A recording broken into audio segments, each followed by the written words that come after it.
Vernon Burton is one that I have had on my wish list for a long time, and I am so grateful that on my first attempt, he said yes. Despite this weekend being Nana and Papa camp for his grandkids, he still was able to find time to come be with us today. I think he's got about 100 grandchildren at this camp, if I'm not mistaken, just seeing the pictures on Facebook. Vernon Burton is a historian extraordinaire. He resides in 96 and has been a professor at Clemson University and the University of Illinois. He's written quite a number of books, and he'll be speaking to us today about his latest one, called Justice, Deferred, Race, and the Supreme Court. Please, let's give Vernon a warm welcome.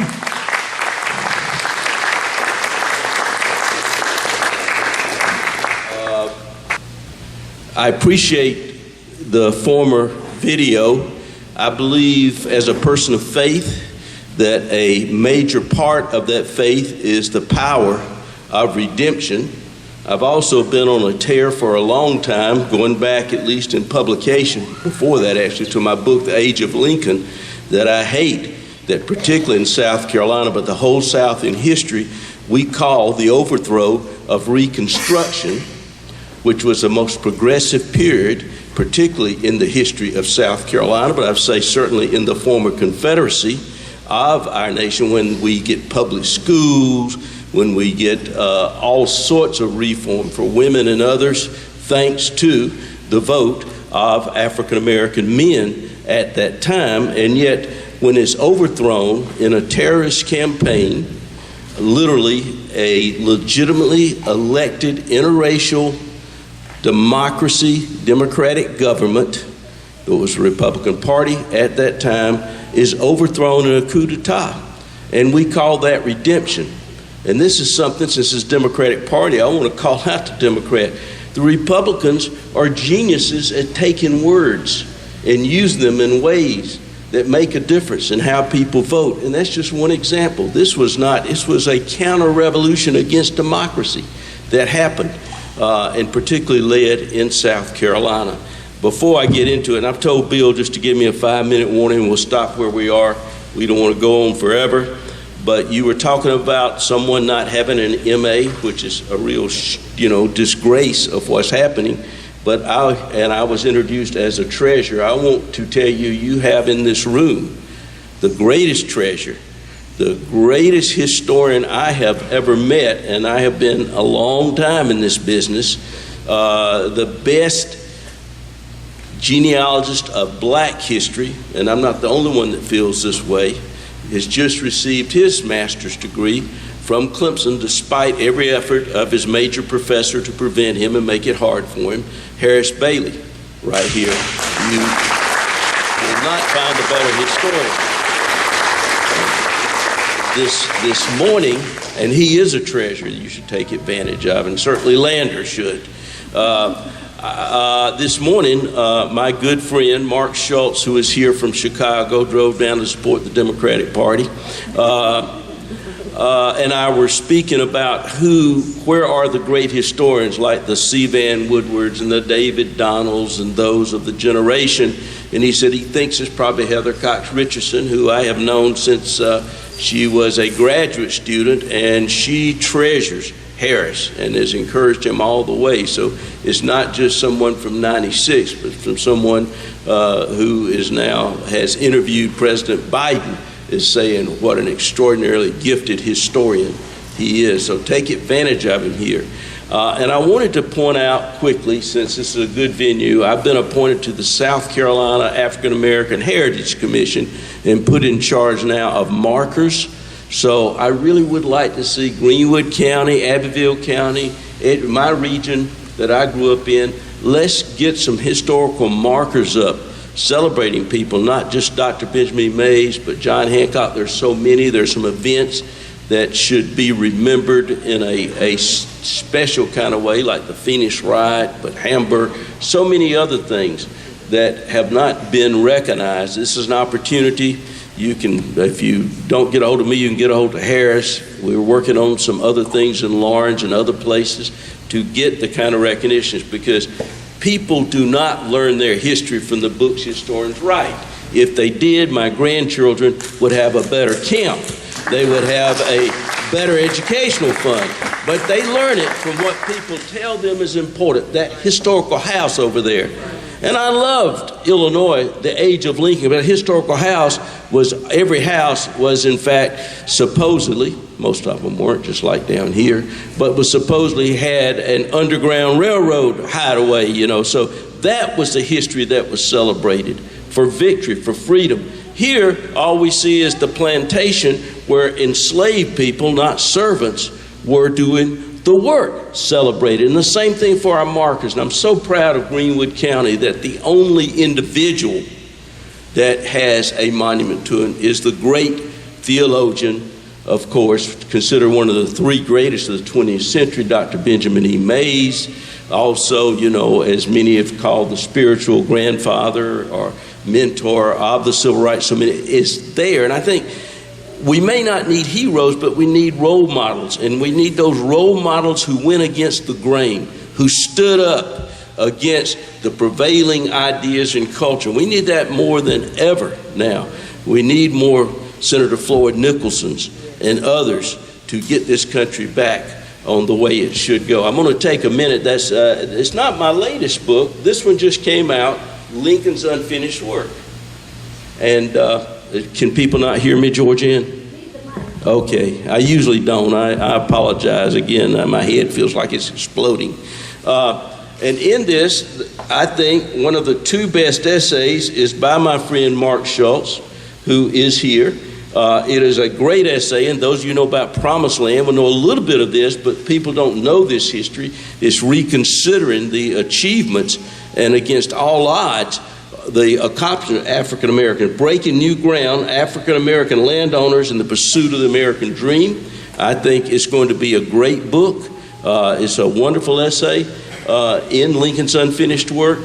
And you know, Lincoln talks of his unfinished work in what I think are his two greatest speeches, and that is the Gettysburg Address, and then again in the second inaugural. And a lot of people have not read the second inaugural, I think, as they should, the kind of things he's saying when he says that the widows and orphans of veterans are going to be supported because they have saved the country. He's including African Americans as citizens right there because he says that's why they were able, the United States was able to survive against an insurrection. So I think that is a powerful thing. And the conference we did, where we did a workshop too for school teachers to help them teach about the difficult subject of race in our state and in the nation. And Heather Cox Richardson gave the keynote for that, and the whole conference was videotaped.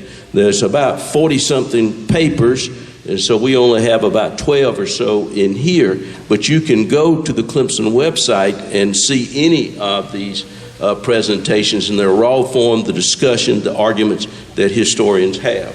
Well, that's just a little plug for this book and for the work of Mark. Mark brought his good friend, Tim, and I appreciate Tim being here as well. And then I need to say, and I think my 30 minutes is up, isn't it? That my beloved daughter Beatrice is here from Mount Pleasant, and my youngest grandson. We've got about 5 more grandchildren still hanging on for Nana Papa Camp is here as well. And then, of course, the real 99.9% of our team, and that's what we are, is my wife. You can see the most beautiful woman in the room here, sitting with my grandson. So thank you all for being here. Yes, we won't have time to do all of this. I thought this would be the best way to introduce it to you. But what I want to emphasize for you folks is how important voting is. We do not have a parliamentarian form of government. It is a winner take all. Now, you may not like that somebody wears pantsuits, but you need to think when you go to vote what a difference that vote makes. And nowhere more than on both the Supreme Court and the federal courts, which may even be more important to the lives of people. And I hope that people have woken up to see the difference appointees make by the President of the United States. I'm just hoping so, but I don't know. The vote, there are three branches of government, but we're not acting like it now. Congress is so polarized and so partisan that it's been amazing that President Biden's been able to do what he has done. It's just extraordinary, I think, what he's been able to accomplish. It's not easy. But as opposed to the Voting Rights Act, which had always been bipartisan, always supported by Republicans, initially it was Southern Democrats that really fought it and kept it out for so long. We haven't even been able to pass the John Lewis bill, or things that are so important. Voting is critical. And I don't want to sound alarmist, but you better vote while you can, because it's very clear what's happening. I was an expert witness the first time for the Texas redistricting in 2003, a second redistricting, when Congressman DeLay said, I can get 2 more Republican congressional districts out of this. I went down to testify, and I was told that this judge hated expert witnesses. So the Justice Department said, we'll get you off as quick as we can. And the expert witness for me was actually in tears when he got through. And but for some reason, this judge took a liking to me. And I have never heard a judge, it was the first time in my life I'd ever heard a federal judge, and I've probably been in, I don't know how many courtrooms testifying for minority plaintiffs. And he said, you know, Professor Burton, I'm a Republican. And I'd never heard a judge identify as 2003 or 4. And then he said, but I'm very worried about our country. Young people don't vote. How can we get them to vote? How can we have a democracy without people voting? And then we talked about it right there on the stand. You can get the transcript if you want to and see our discussion. But it was a great setup, because when I was an expert witness for the NACP LDF against the Texas voter ID law, I also was for the Brennan Center against the South Carolina voter ID law. And don't let them tell you you cannot vote without a voter ID. As long as you're registered, you can vote. It gets complicated, but I was there when they made the compromise. And it was a great setup from the former time that I had testified, because I said, I don't understand. You know, the last time I was on the witness stand, this was after Shelby County, 2013, so about 2014, a judge asked me how, and he said he was a Republican, how can we get people to vote? Young people don't vote. And now I am sitting in a court in Texas, and the state of Texas is trying to keep people to vote. What has happened in these 10 years? And of course, the Attorney General for Texas took the bait and he said, well, what has happened? So it gave me a chance to explain, and I did. And I think what happened is this.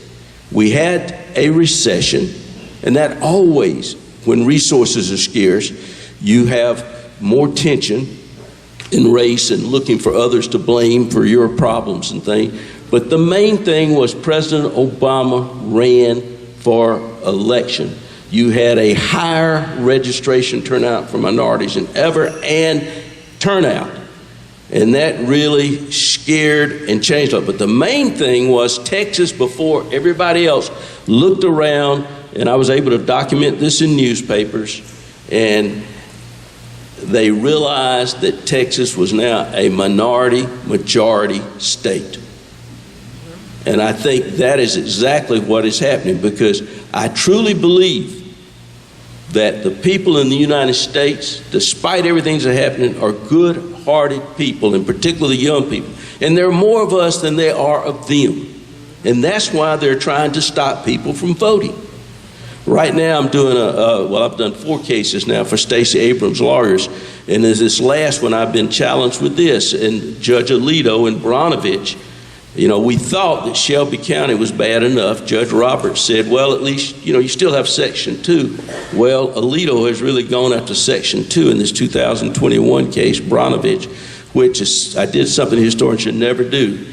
If If you look in the footnote, I predicted what was going to happen. Historians should never prophesize, but exactly what I thought would happen there, and gone after Section 2. And one of the things he said is that today is not like 1982. 1982 is the renewal of the Voting Rights Act. Not the 2006, but when they really renewed it and renewed Section 2.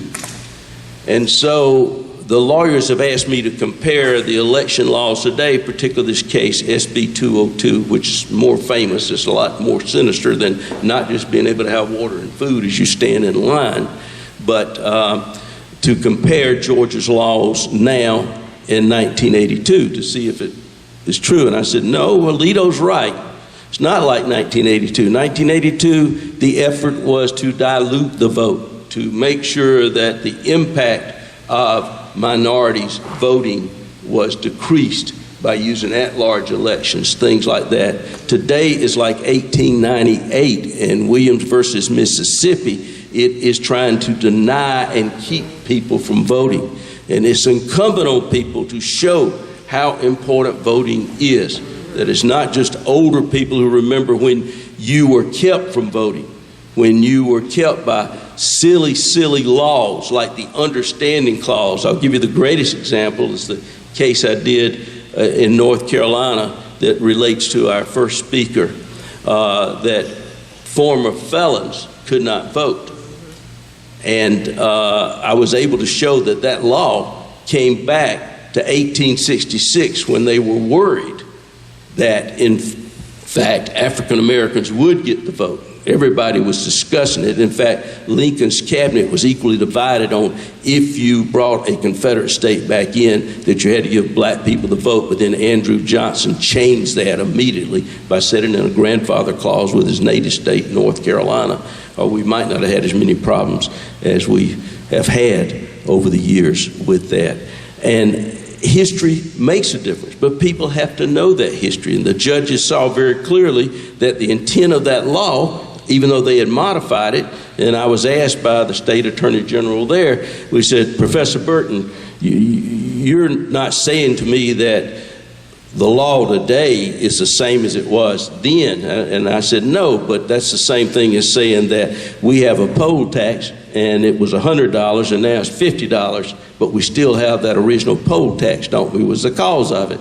And the court ruled that way, and now former felons, even if they have not paid restitution, are able to vote until maybe it gets to the Supreme Court.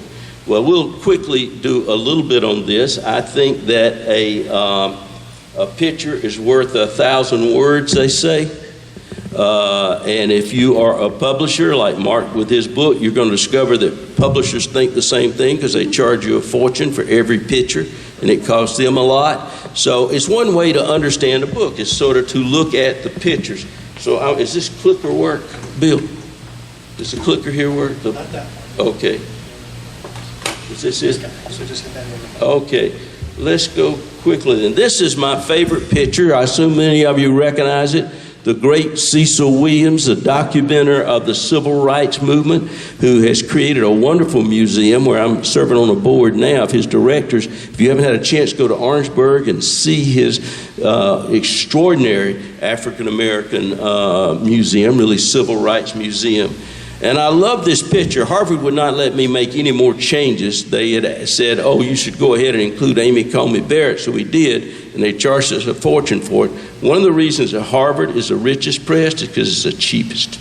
I've learned that the hard way.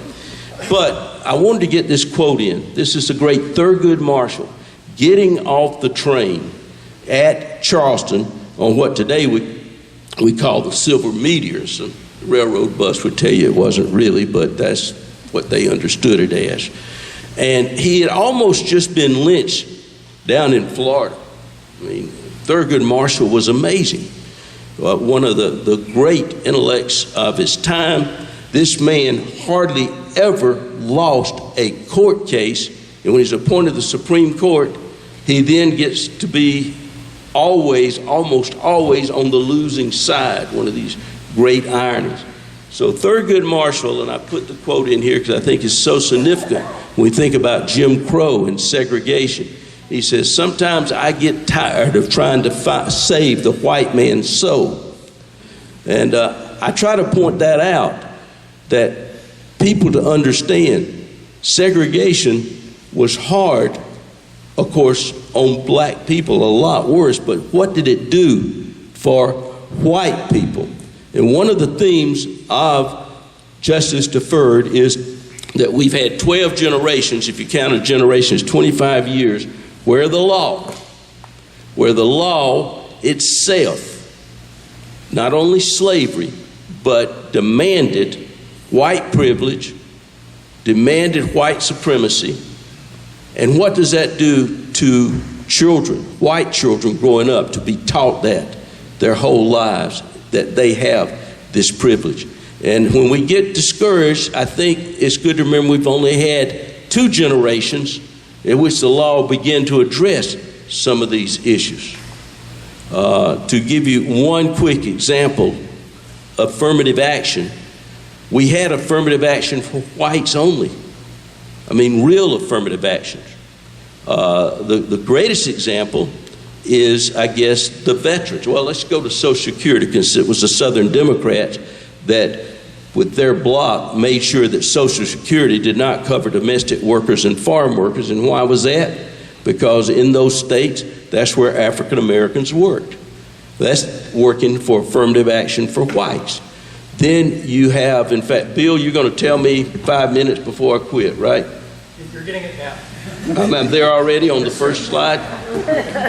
All right. So whether you are a scientist, you know there's no gene, there's no nothing that defines race, or if you're a person of faith like myself and realize that God and believe with all your heart created us all in God's image, then there's no such thing. But the Supreme Court was part of the legal system that created this distinction that they call race, and then race in itself has become so part of our law and a division and things. So I wanted to make that and then show maybe some of the absurdity in how the Supreme Court has dealt with race as an issue. You know, originally in 1790, the Naturalization Act limited naturalizations to free white persons only.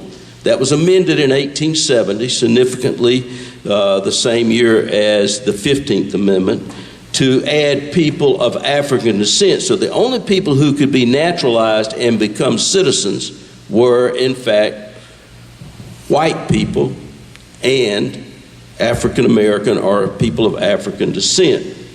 And one of the things I've tried to do is look at the history of race in the United States through the lens of the Supreme Court. And to look at some of the convoluted reasoning. So let's skip, since we got less than 5 minutes, and I have 50 slides, so that shows you how much I was prepared. In 1924, Mr. Ozawa, I'm still not, sorry, sweetie. Maybe I'll hold it. I like to walk when I talk, and usually I can project. But they were always tinkering with the Naturalization Act. So Mr. Ozawa, who was Japanese and had been in the United States, thought that they had changed it enough in 1920 that he could be a naturalized citizen. So he applied, that is, for naturalization. He thought they'd changed the wording so it didn't require being white any longer. Well, the case went to the Supreme Court, and the court agreed that the wording might be interpreted that way, but that clearly the meaning and purpose of the law was such that white remained a requirement. But the court, as usual, as it did in Dred Scott, which I had wanted to talk about and some other things, went further and said that it was not just white as a color, because some white people had darker skin than some non-white people. So the justice decided that white meant Caucasian, and that since Mr. Ozawa, who was Japanese, was not Caucasian, he was not eligible to apply for United States citizen. Well, that gave hope for the next year to a Mr. Thine, whose ancestry actually went back to the Caucasus Mountains, that region of Europe. And he, in other words, was a real Caucasian. But he was from India. and had brown skin. The court tried for a while to provide some rationale for its decision, but finally decided that Caucasian really meant white. That's in 1923. Try to show. Well, the Virginia judge who convicted Richard and Mildred Lovin of unlawful miscegnation, that is, black and white being married together, said, and this is a quote from the federal judge, Almighty God created the races, white, black, yellow, Malay, and red, and he placed them on separate continents. He therefore ruled that God did not intend for the races to mix. Well, the Supreme Court has dealt with issues involving all these groups, and so does my book, Justice Deferred, from literally before there's the United States through 2021. We cover slavery, its aftermath, Reconstruction, that horrible period of Jim Crow, its dismantling, modern day problems including criminal justice, voting, affirmative action. And I have a chapter which was difficult to write about the law and the justice system, criminal law. And I was an expert for the Alfred Woodfox case, if any of you know about that. He now has an autobiography, but was in solitary confinement in Angola. So I have a picture of that, Angola in particular, as one of the issues involved. I want to say that the reason I think this book had never been written is no historian, I believe, could have written this book. And I've spoken at a number of law schools, including USC, whatever you think about USC, but there the dean told me as well that he believed that no attorney or legal professor, and my co-author, the great civil rights lawyer Armand Derfner, who was one of the two attorneys working on the Veterans Monument here that was segregated. Armand says the same thing, that no legal, it is a book written by a historian and a civil rights or a law school professor. And it has one voice, thanks to the brilliance of my wife, a great editor. And I'm proud of that, and I'm proud of this book, and I think it brings home the importance of voting and the court. And I want people to understand that. I want to, do I have time for maybe, how much time do I have, Bill? 1 minute? Just to give you one of my historical things, we beat up on Judge Roberts so bad because both Armand and I met in 1980 with Mobile versus Bolden and working on the Edgefield case when attorneys were told by the Supreme Court it didn't matter that laws discriminated, but you had to show the intent of them. And I remember the New York Times or the Birmingham paper said, what are we going to do? Dig up these county council people from 1910 and say, did you mean for that law to keep black people from being able to elect a candidate of choice? Because how else are we going to prove? But that's what historians do. We deal with purpose and intent. But in the most infamous case, Dred Scott, which said African Americans had no rights, which completely did not know their history. If you look at the dissent, they knew it. African Americans voted in the slave state of North Carolina till after the Nat Turner Rebellion on the same basis as whites did. And they made a difference. They got whites elected who were more sympathetic to them. And one of the things that Judge Tony, the Supreme Court Justice, said, of course, or the lower court judge, and it's quoted later, in Missouri, things are not as they were. And he's talking about the coming word about the Civil War. In fact, if they had followed precedent, Dred Scott, and part of the things we emphasized, Harriet Scott was part of that case too. She doesn't get her due. Harriet and Dred Scott would have been free by the law. If it were in South Carolina, they would have been freed. Mississippi had the same law, and they had followed that law.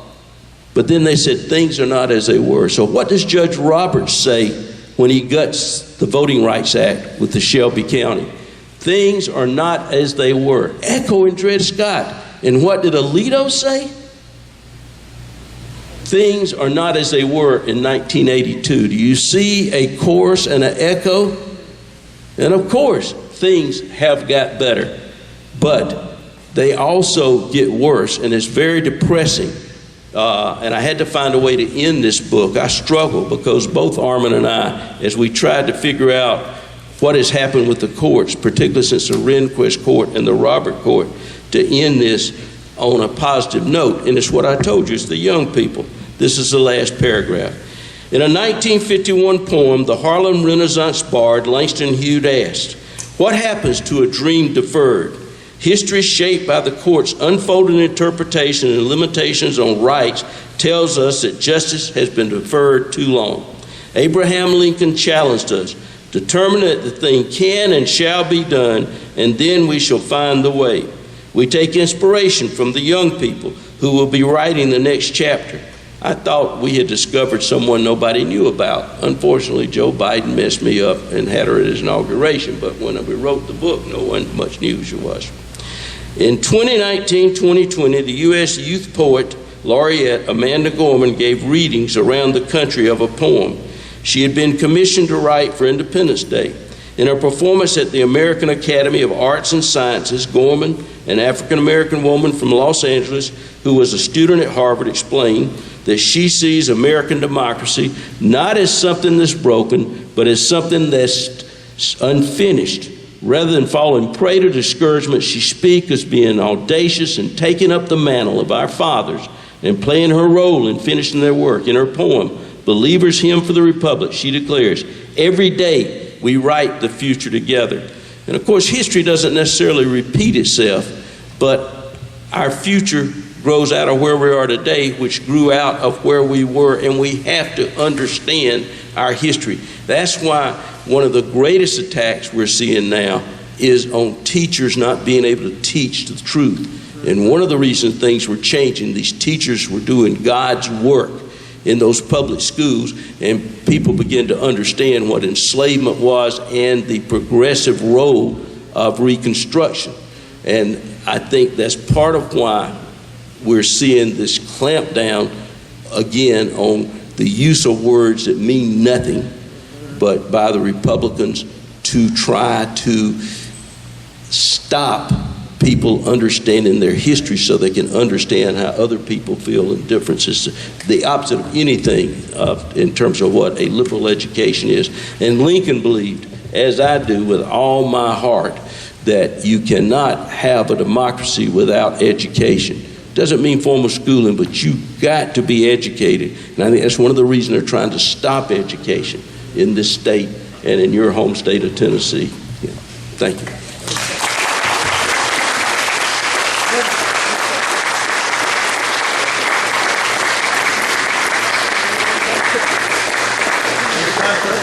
Oh yeah, I'd love the questions. I could give the talk if you wanted me to. Wanted to make sure you had some time for a few questions. Does anybody here have a question? I want to make sure you speak into the microphone so that people watching from home can hear it. And you put the slides up so people can go through and see the slides. Absolutely. The slides will be on our website, 50 pages. Think of them as cliff notes for a book that I cannot wait to read. I love books of history, and this will be the next one on my list. All I wanted to say is, come back, please. You are a volume, many volumes of information, and I think we need to have facts. Facts are important, and so is honesty, right, Bill? Well, you know, I have a whole lecture on alternative facts and the era of alternative facts and what that means, and it's just not true. Evidence matters. Taking history to court. I have seen judges over and over again rule in the right way, even though they're bad. And one of my favorite cases right here in Charleston, they asked Thurgood Marshall, I'm sorry, I have some great Thurgood Marshall stories we don't have time to talk about, but they asked him to do this court case about golf courses in Charleston. And Thurgood Marshall said to the real estate agent, head of the NAACP, Mr. Brown, he says, there are people dying and being killed and in jail and they can't vote. You want me to... I'm not going to do the court. But the case went forward with the South Carolina black attorney, and the judge ruled, and this is in the ruling itself. It said, I don't want black people to play, the judge said, on this integrated golf course, but I'm a golfer, and the law says equality, and no two golf courses are equal. And the ruling was integration of the golf courses. And I can give you more dramatic examples of how evidence matters. My first case that I actually testified in, not the first one I did, the Edgefield case, I was told that the judge was right against Kong. There's no way we could win. Get in the record and we'll appeal it and we'll win. He gave one of the best rulings of all time. He had no idea what our history was and what the effect and things of the law were. You look at the dissents, they're tremendous. Look at Justice Harlan. Justice Harlan, the great dissenter, he was great for African Americans, terrible for Chinese, but he was a Confederate, he was a slave owner, but he was also a Presbyterian Sunday school teacher and elder. And you can just see how that influenced him. And he's the great dissenter on in fact, Plessy v. Ferguson, the 1896 law that brought in Jim Crow legally and made it the law of the land. And he says, basically, I'm a racist, but the law says very clearly it has to be equal. And therefore, he ruled the right way. And my favorite new hero, one of the great things about being a historian is to learn new things. And one of them I learned is Charles Evan Hughes. What a difference he made. He changed that court that then we think of as a Warren court. Until then, South Carolina, Oklahoma, Arkansas would say the law is race neutral. Just because blacks are not on the tax rolls, so they can't be on a jury, but we don't say black people can't be there in all the other ways they do it. And for the first time, Hughes says, I'd like to see the evidence.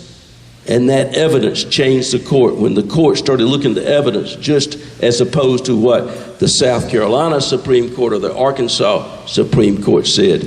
And the more I looked at Hughes, I went to Princeton where Woodrow Wilson was like a god and as a historian, historians like him, and even though he does the segregation of the federal government, he was also a very progressive president in terms of labor and other issues, and he was mainly following his the southern bloc of congressmen for the other thing. And so I always saw Justice Hughes as a railroad corporate lawyer who ran against him. And instead, his father was an American Baptist missionary, and he was a devout American Baptist. They're the ones that supported and still support Morehouse College. Gives you an idea. And his rulings on race were extraordinary. They're the ones that turned the court around. So when he becomes Supreme Court Justice, last sentence, when he becomes Supreme Court Justice, a guard comes in and he says, black people are trying to come eat in the restaurant. They can't. He takes him outside. He says, read what's on the top of the front door of the Supreme Court, new building. Equal justice under the law. He says, I would suggest if you can't believe in that and enforce it, you get a new job, at which point the dining hall was desegregated at Supreme Court. Thank you.